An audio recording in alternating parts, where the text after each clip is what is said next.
My life flashed before my eyes. The universe has a way of humbling you a lot and stealing your pride. So this is the first time I almost died.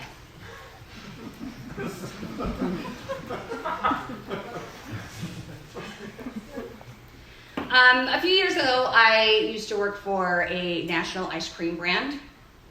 I did their social media, I did all of their events, and with these events, I had to have giant coolers of ice cream to give out at these events. So I had a large van, truck type ice cream van. It had an enclosed freezer that was at 0 degrees, and I would load this up and take this to all these events. So I decided to take the truck to my driveway out in Hiram and load these giant coffin coolers full of ice cream with 60 pounds of dry ice into this van. It was a warm summer day. Of course it is. I'm giving away ice cream. I decided to load these in. I'm loading them. I turn, the door locks me in. I hear the latch click. Don't panic. It's fine. There's got to be an indoor latch, okay? It's pitch black, but I'll find it. It's there. Come on, they wouldn't do that. So I begin to feel around the door. It's got to be here. I feel it's fine. 5 to 7 minutes goes by. Where's the latch? I can't find the latch. I'm not panicking, but time's going by and I can't find the latch. And mild panic starts to rise. Okay, all right. I live on a large property of over an acre. There's only one person home, it's my husband. He's taking a nap in the house. I'm in a pitch black, soundproof, insulated freezer at 0 degrees with 60 pounds of dry ice. Okay. The panic starts to rise, and I start to scream. I start to scream, and I start to wail and pound and wail and pound as hard as I can in this truck. But I know this is soundproof because there's the edge of the freezer and the truck's over here on all sides. I know it's soundproof. And I'm screaming, and I'm wailing, and I'm screaming some more.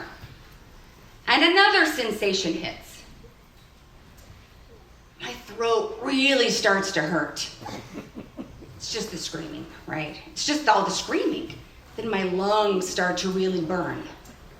And I remember in my cerebellum transporting other coffin coolers with dry ice. I remember getting in my car and being, man, it's kind of weird in here with that dry ice. And I remember Googling it.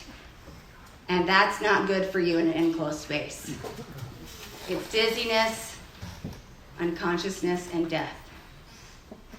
But I don't stop screaming. Why would I stop screaming? I'm screaming and I'm screaming and it's searing my throat. It's burning my throat. And I know now that I have limited time. I'm on a time clock here. I probably have 30 to 45 minutes and it's game over. It's game over for me. And I'm screaming and I'm wailing.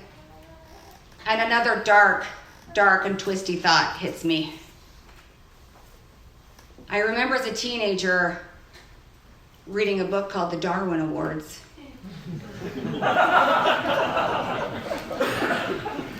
And those are the awards of people who died in embarrassing ways. Like a man who jumps in the pen of the lion's den to pet the lion and gets torn up, you know. And I said to myself, self, you cannot die this way. You'll be the butt of everyone's joke the rest of your life. And I see the Herald Journal article. Chilling end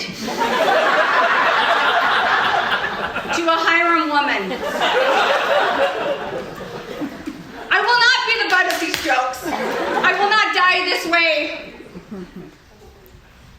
began to wail and scream some more.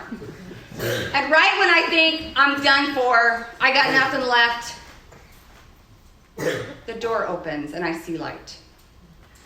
And there stands my husband. What are you doing? What's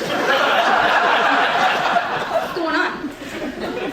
I collapsed into his arms, wailing, sobbing, and losing my mind. There was a latch. There was a latch there the whole time. I saw it in the light of day. It was very obvious.